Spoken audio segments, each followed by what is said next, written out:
5 ऐसे पुख्ता सबूत जो देते हैं हनुमान जी के जीवित होने का संकेत। तो चलिए जानते हैं। भगवान शिवजी के 11वें रुद्रावतार थे। रामायण के अनुसार वे जानकी के अत्यधिक प्रिय थे। इस धरा पर जिन 7 मनीषियों को अमरत्व का वरदान प्राप्त है, उनमें बजरंगबली भी हैं। हनुमान जी का अवतार भगवान राम की सहायता के लिए हुआ था।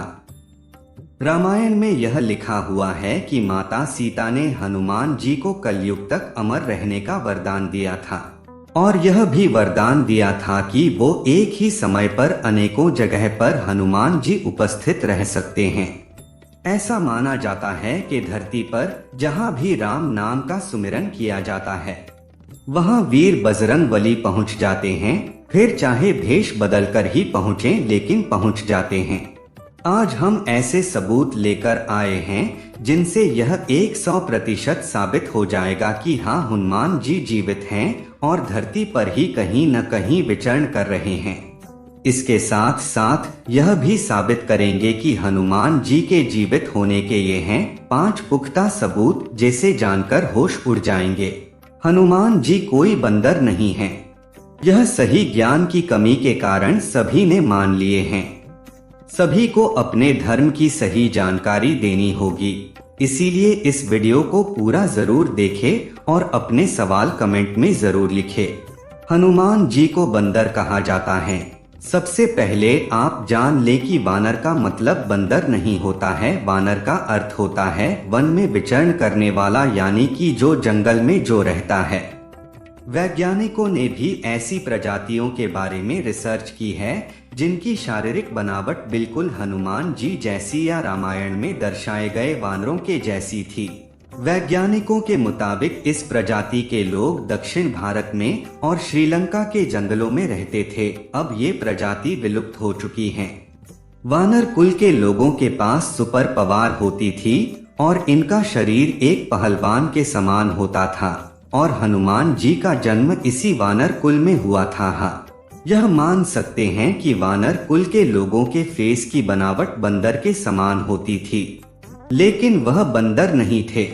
इसलिए अगर कोई अगली बार हनुमान जी को बंदर कहे, भले ही मजाक में या उसे पता न हो, तो आप ये वीडियो जरूर भेज देना। अब बात करते हैं हनुमान जी के चिरंजीवी होने के सबूतों के बारे में।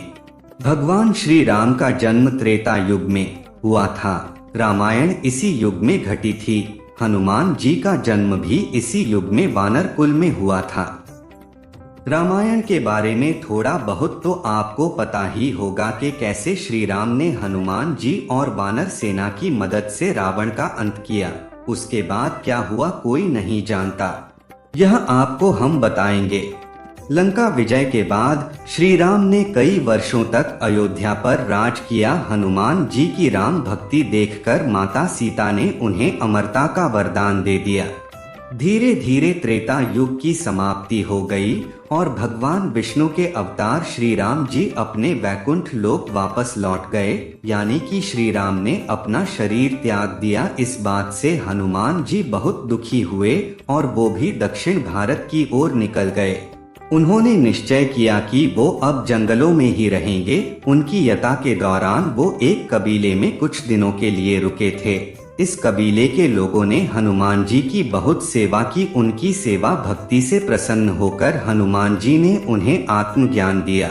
आत्मज्ञान वह दिव्य ज्ञान है जिससे आपको अपने वर्तमान, भविष्य और भूतकाल सबका पता चल जाता है, और ये भी पता चल जाता है कि अगले जन्म में आप कहाँ होगे और पिछले जन्म में आप कहाँ थे। उस कबीले के लोगों ने हनुमान जी यह आग्रह किया कि वो समय समय पर वापस लौटकर उनके आने वाली पीढ़ी को भी यह आत्मज्ञान दें। हनुमान जी ने इस कबीले के लोगों के वचन दिया कि वे हर 41 साल में एक बार आत्मज्ञान देने आएंगे।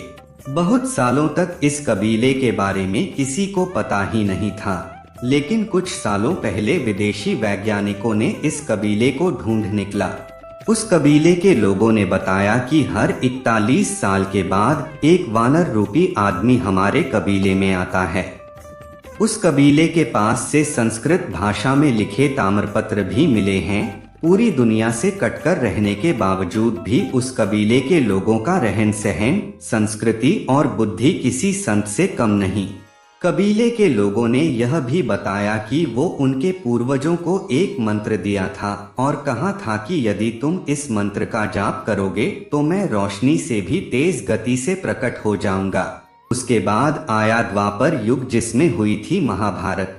महाभारत ग्रंथ को ध्यान से पढ़ने पर पता चलता है कि हनुमान जी महाभारत की समय पर भी थे।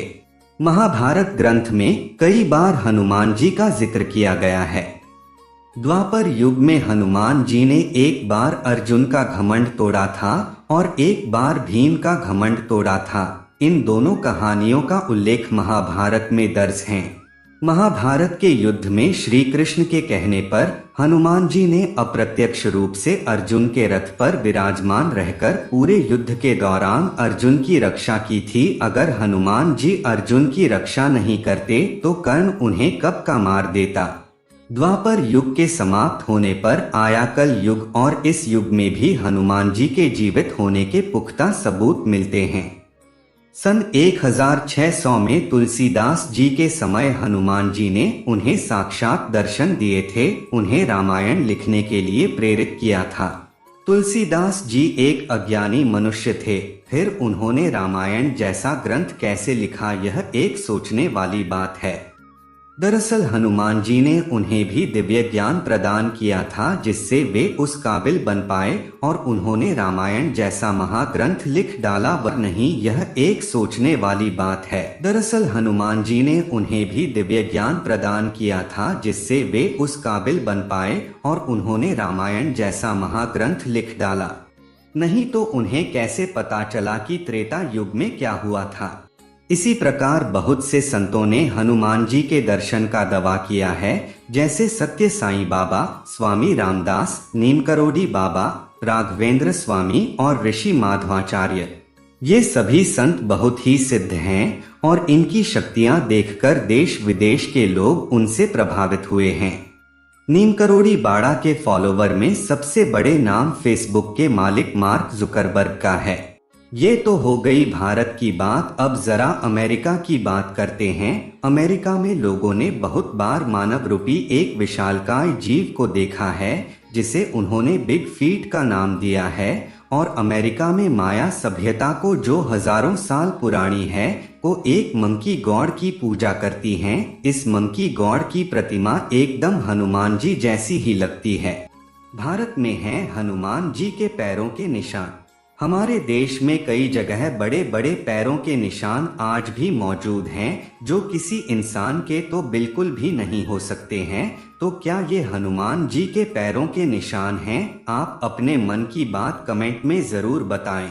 दोस्तों, आपको यकीन हो गया होगा कि हनुमान जी आज भी धरती पर ही हैं और इसी कारण से माना जाता है कि कलयुग में हनुमान जी सबसे ज्यादा सुनने वाले देवता हैं। अगर सच्ची श्रद्धा से उन्हें पूजा जाए तो वह हर भक्त की रक्षा करने क्षण में प्रकट हो जाते हैं। जय श्री राम मित्रों।